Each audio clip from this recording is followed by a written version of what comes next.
One modern habit is quietly aging you. Not your diet, not your sleep. You did it 5 minutes. You did it 5 minutes ago. Something is happening inside your body right now. And it has nothing to do with diet, sleep, or exercise.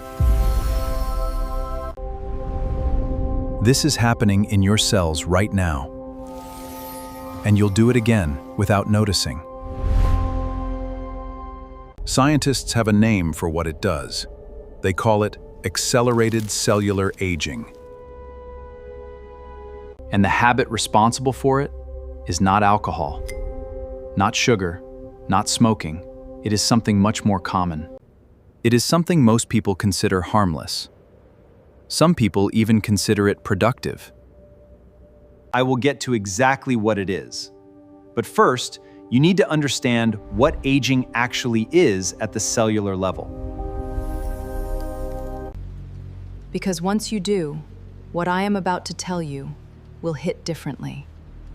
Your cells contain chromosomes. At the end of each chromosome, like the plastic tip at the end of a shoelace, sits a small protective cap called a telomere. Every time a cell divides, that cap gets a little shorter. When it gets short enough, the cell stops working properly. It starts producing inflammation. It stops repairing itself, and eventually, it dies. The rate at which your telomeres shorten is essentially the rate at which you age. Not on the outside, but on the inside, at the molecular level, where the real aging happens. Here's the thing about telomeres. They shorten at different speeds in different people. Two people can be the same biological age and have telomeres that look years apart. This is the true measure of aging. Researchers have spent decades trying to figure out why. Genetics plays a role, sure, but it's not the whole story. Because when you study identical twins, people with the exact same DNA, you find that their telomeres diverge over time, which means something in the environment is driving the difference. Something in behavior, something in daily habit. And one specific habit keeps showing up in the research, with an effect size that surprises most people when they first read the numbers. That habit is chronic psychological stress. Not the stress of a hard workout or a deadline. The other kind.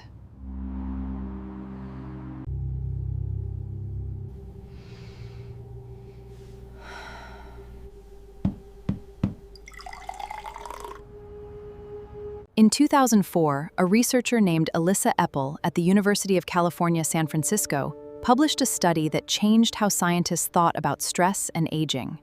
She measured telomere length in 2 groups of women. One group were mothers of healthy children. The other group were mothers of chronically ill children, women who had been living under sustained caregiving stress for years. The difference in telomere length between the 2 groups was equivalent to roughly 10 years of additional aging. 10 years. Not from a disease, not from a genetic condition, from stress. The women who had been under stress the longest had the shortest telomeres. The relationship was almost perfectly linear. More years of chronic stress, shorter telomeres, older biological age. Now here is where it gets personal. Most of us do not think of ourselves as chronically stressed. We think of stress as something dramatic. A job loss, a divorce, a health scare. But that is not what the research is measuring. The research is measuring something quieter and much more common. Researchers call it perceived stress. your own internal sense that demands on you exceed your ability to cope with them. And when they ask large populations to rate this feeling, the numbers are striking.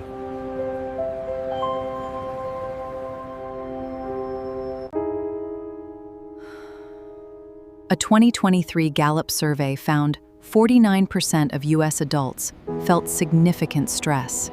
Nearly half of all adults. Walking around in a persistent low-grade state that is quietly doing what Eppel's study documented. But here's the part that most articles skip over. Because they always stop at, stress is bad for you, which you already knew. The question worth asking is, what is producing all this background stress in people who are not dealing with obvious life crises?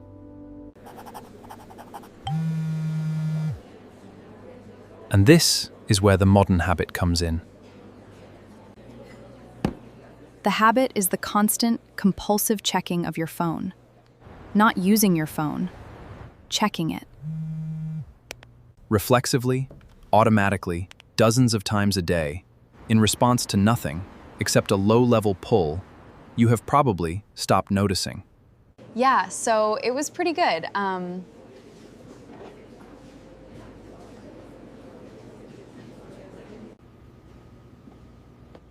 Oh wow, she actually posted it. You check it when you are standing in a line, or sitting at a red light, or waiting for something to load.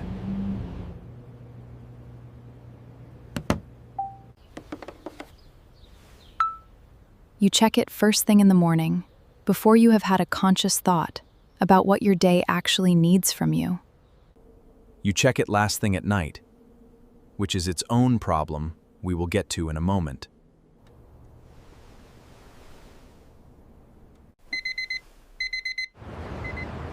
The average adult in the United States unlocks their phone 96 times a day. That figure comes from a 2019 Assyrian study, which is now several years old. Phone usage has risen sharply since then, so the real number is likely higher. We are more connected than ever before. That is a check every 10 minutes of waking life. Not each time is long, but each time costs something. Here is what happens neurologically when you pick up your phone and check. Your brain's threat detection system scans the screen. It is looking for something that requires your response. An unanswered message, a notification badge, a piece of news. Each check activates a small pulse of cortisol. Cortisol is your primary stress hormone. In short bursts, it is useful. It sharpens focus, moves glucose to muscles, helps you respond quickly to challenges. But cortisol is not meant to run in low-level pulses, 96 times a day. When it does, it suppresses immune function. It disrupts sleep architecture. It accelerates inflammation. And according to the research, it contributes directly to the shortening of telomeres. Research shows frequent smartphone users tend to report higher perceived stress levels. A 2018 study in the Journal of Social and Clinical Psychology found that limiting social media use leads to better health. Results showed significant reductions in anxiety, depression, and loneliness compared to a control group. Limiting social media use to 30 minutes per day produced significant reductions in anxiety, depression, and loneliness. Most people are spending 2 to 4 hours a day, and they wonder why they feel like something is wrong, even when nothing is technically wrong. But it is not just the cortisol. It is something else the habit does that is harder to measure and easier to underestimate. Chronic checking fragments your attention into pieces too small to use. There is a state researchers call deep work, or sometimes flow, where your mind engages fully with a single thing and produces its best thinking. Getting into that state takes focus. Uninterrupted focus, for about 23 minutes. That is not my number. That is from researcher Gloria Mark at UC Irvine, who spent years studying how long it takes the brain to return to full engagement after a distraction. 23 minutes. And you are interrupting yourself every 10. Which means most people are never getting into a state of sustained cognitive engagement at all. They are spending their days skimming the surface of tasks, half present in conversations, aware of a background dissatisfaction they cannot quite locate. That dissatisfaction is the feeling of a mind that never gets to do what it was built to do. It is a cognitive hunger. And because phone checking offers the sensation of stimulation, without the substance of real engagement, it scratches the itch without curing it. This is why heavy phone users often feel bored and overstimulated at the exact same time. The phone provides novelty without depth, reaction without reflection. And the gap between those two things is where the chronic low-grade stress lives. Now let me go back to Eppel's work, because there is something in it that most people miss. After publishing the 2004 study, Eppel spent the next decade looking at the other side of the equation. Not just what accelerates telomere shortening, but what slows it down, or even reverses some of the damage. And what she found was not a supplement or a drug. It was a mental practice. Specifically, the ability to perceive demands as manageable and to stay present in the current moment rather than running simulations of future problems. Meditation showed up repeatedly, not as a spiritual practice, but as a measurable biological intervention.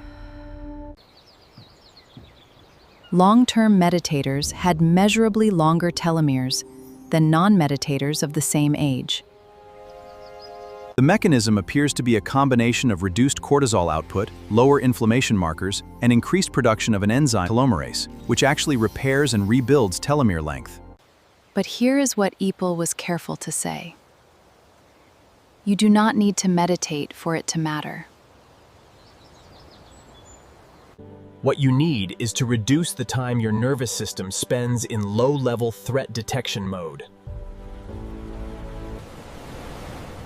Meditation is one path to that.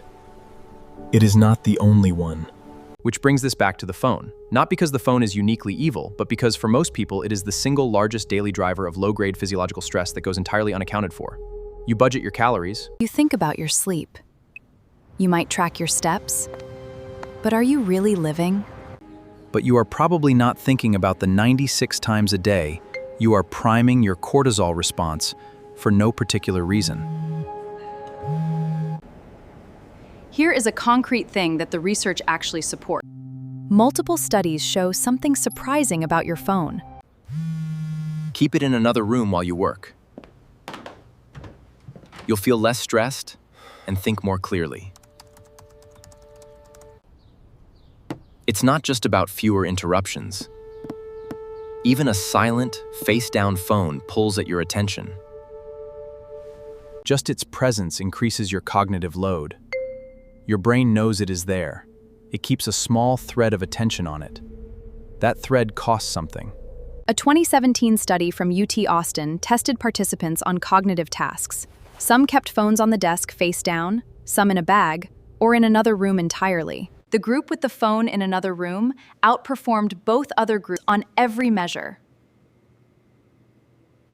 The phone did not ring. It did not buzz.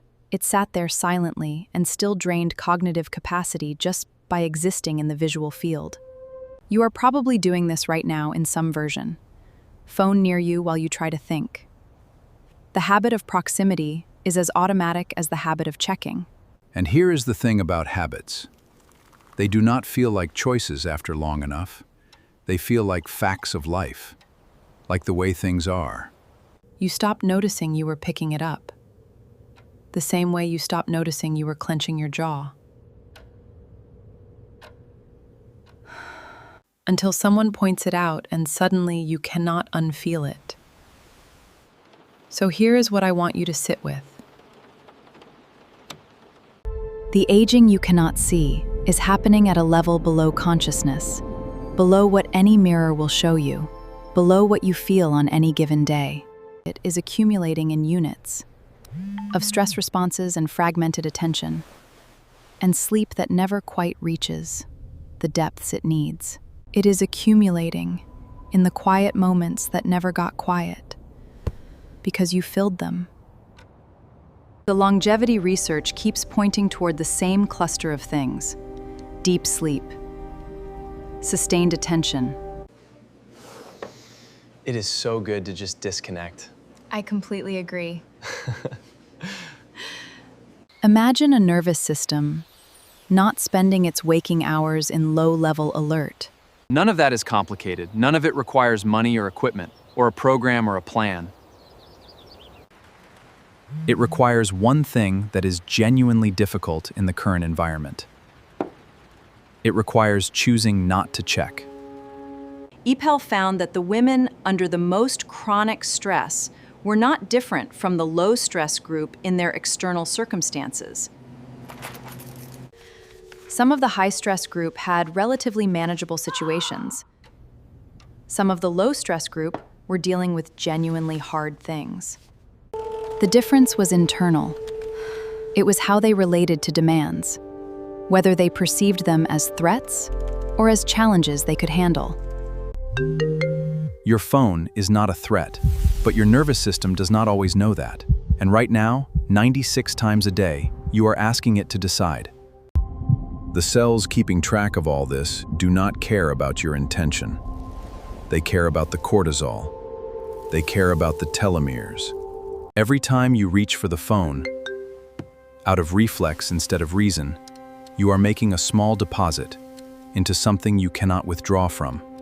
Not all at once. Nothing dramatic. Just the slow, quiet accumulation of a habit that has learned to stay invisible. You are older than you were when you started watching this. Slightly. The question is by exactly how much, and what you are willing to do about the part you can actually control.